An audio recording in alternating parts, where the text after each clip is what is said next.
جنگ میں شکست کے بعد دشمن ایران میں تقسیم کے بیج بو رہا ہے۔ ایرانی سپریم لیڈر مجتبی خامنئی کہتے ہیں دشمن کو میدان جنگ میں ناکامی کے بعد مقاصد کے حصول میں مشکلات کا سامنا ہے۔ عوام میں مایوسی اور بددلی پھیلانے والا ہر عمل دشمن کی مدد کے مترادف ہے۔ اب مخالف قوتیں اندرونی اختلافات پیدا کرنے کی کوشش کر رہی ہیں۔ عوام کے دشمن نفسیاتی اور تفرقہ انگیز مہمات سے ہوشیار ہو جائیں۔ وزیراعظم شہباز شریف نے صدر ٹرمپ کو ایک بار پھر مین آف پیس قرار دے دیا۔ وزیر اعظم کا امریکہ کی 250ویں سالگرہ کی تقریب سے خطاب۔ صدر ٹرمپ کو ہمیشہ امن کے داعی کے طور پر یاد رکھا جائے گا۔ امریکی صدر کی بروقت مداخلت کی وجہ سے پاکستان اور بھارت کے درمیان جنگ بندی ہوئی۔ فیلڈ مارشل مشرق وسطی میں امن کے لیے پاکستان کی کوششوں کو آگے بڑھا رہے ہیں۔ مزید بولے پاکستان اور امریکہ کا تعلق 8 دہائیوں پر محیط ہے۔ پاکستان اور امریکہ کے افداد دہشت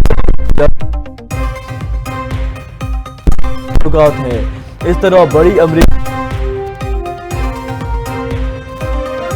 نیرلی بیکر بولی پاکستان اور امریکہ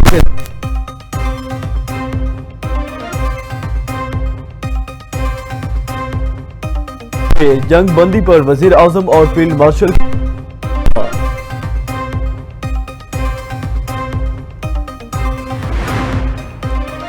امریکی عوام کی اکثریت نے ایران جنگ کی مخالفت کر دی۔ امریکی سروے میں ایران جنگ کے لیے امریکی عوام حمایت محدود قرار۔ میری لینڈ یونیورسٹی افسوس بروکنگز کے سروے میں انکشاف۔ سروے کے مطابق عوام کی بڑی تعداد نے تنازع کو امریکی مفادات کے لیے نقصان دہ قرار دیا۔ 56% امریکیوں کی رائے کے مطابق ایران جنگ منفی اثرات مرتب کر رہی ہے۔ 84% ڈیموکریٹ حامیوں نے جنگ کو امریکہ کے لیے نقصان دہ قرار دیا۔ 33% ریپبلکن حامیوں نے بھی جنگ کو نقصان دہ کہا۔ 39% ریپبلکن ووٹروں کے خیال میں امریکہ کامیاب ہو چکا ہے۔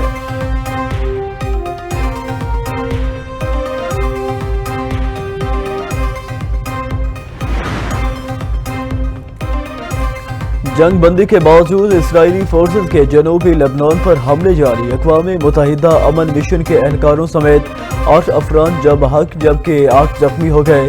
جاں بحق ہونے والوں میں 3 بچے اور 2 خواتین بھی شامل۔ حزب اللہ نے اسرائیلی فوجیوں پر راکٹ برسا دیے۔ بیوفورٹ قلعے کے قریب اسرائیلی فوجی دستوں پر ڈرون حملے میں اسرائیلی میجر جنرل کی گاڑی تباہ ہو گئی۔ حزب اللہ کے میزائل حملے میں ایک اسرائیلی فوجی ہلاک ہوا۔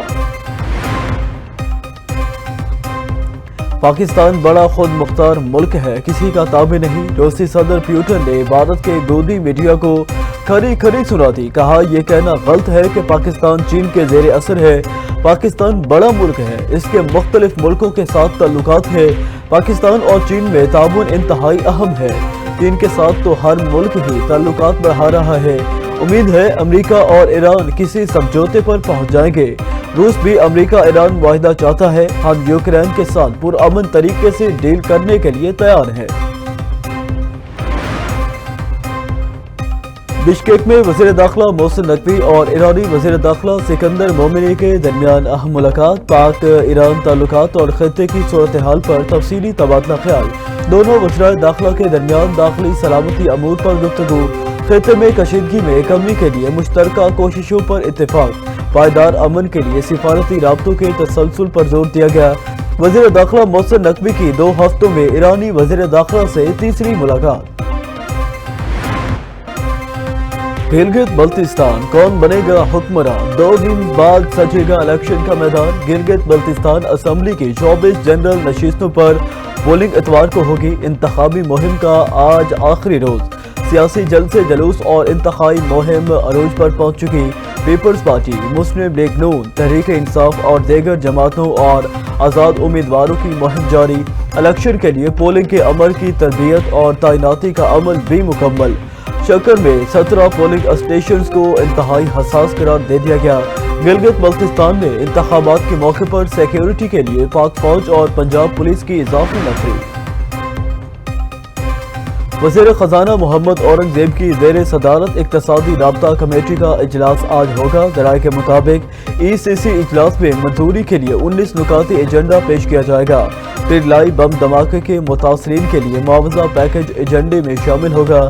امن مذاکرات کی سیکیورٹی کے لیے اضافی فنڈز کی سمری پیش ہوگی۔